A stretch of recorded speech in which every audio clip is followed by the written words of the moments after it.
Hello there, I'm Ben Saffir and I'm one of ANAM's double bass players. I grew up in inner West Sydney in Camperdown. I had a pretty musical family. I played a lot of classical guitar as a kid.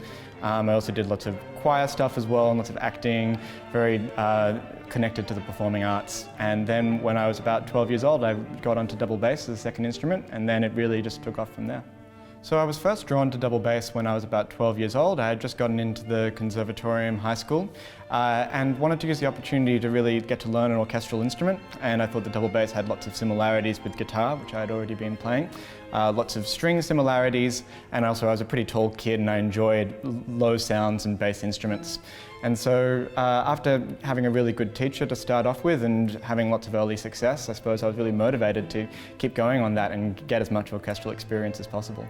So I'd always been debating about whether to go into music professionally or to pursue some other interests that I might have had, like history or politics. But ultimately I think it happened in maybe like first year of uni, after realizing that music was something that I was always motivated to participate in every day, that I never got drained from completely, and something that I wanted to be immersed in.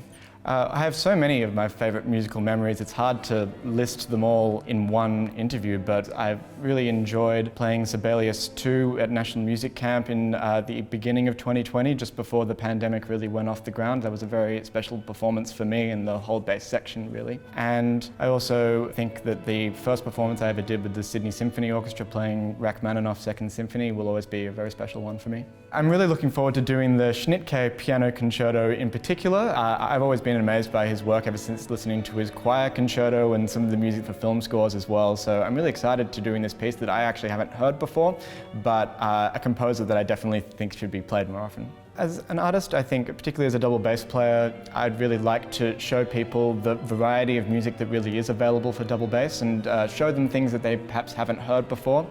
And I think in general it's really important for me to expose audiences to new things and new experiences that they may have not realised how much that they would enjoy.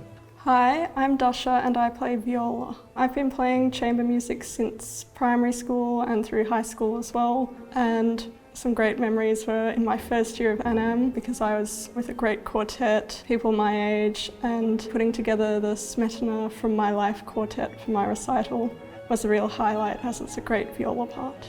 I actually started on violin, but I always thought the viola was an intriguing and appealing option because it's somewhere between the violin and the cello, so you get that deeper sound of the cello sometimes, but then you can also have the more singing upper register like on a violin, but without the E string.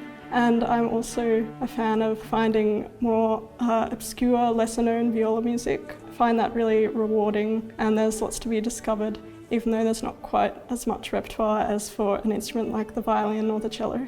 I've played the Tchaikovsky Serenade for Strings before, and it's a really great piece, great fun to play, so I'm really looking forward to playing that again. My name is Nick McManus, and I play the cello. I'm currently in my third year at the Australian National Academy of Music. My first memory of classical music was being taken to the ballet, where I was confused as to why everyone was watching the dancers. So as a young little kid, I walked down to the opera pit and stuck my head in and watched them the whole time, much to the horror of my mum. The thing that drew me to the cello was the fact I got to sit down, and I continued playing it because I had a really good friend circle who played music with me, and we continued all the way through school, and that's where the passion grew out of it. Originally I was always inspired by the playing of other really great cellists. I think I had CDs of Jacqueline Dupre and Rostropovich and Yo-Yo Ma, and nowadays I listen to all sorts of cellists and other string musicians and all types of musicians online on YouTube and Spotify. That really helps me become inspired. As far as my aspirations go, it'd be really awesome to be able to play the cello in concerts in Europe and the United States and all around Australia as well. I'm not really fussed with who I get to play with. It's just an amazing experience to work with different musicians and always bring my experience back to this country and be able to play concerts. Especially in my hometown of Sydney, it's always inspiring to play with musicians there.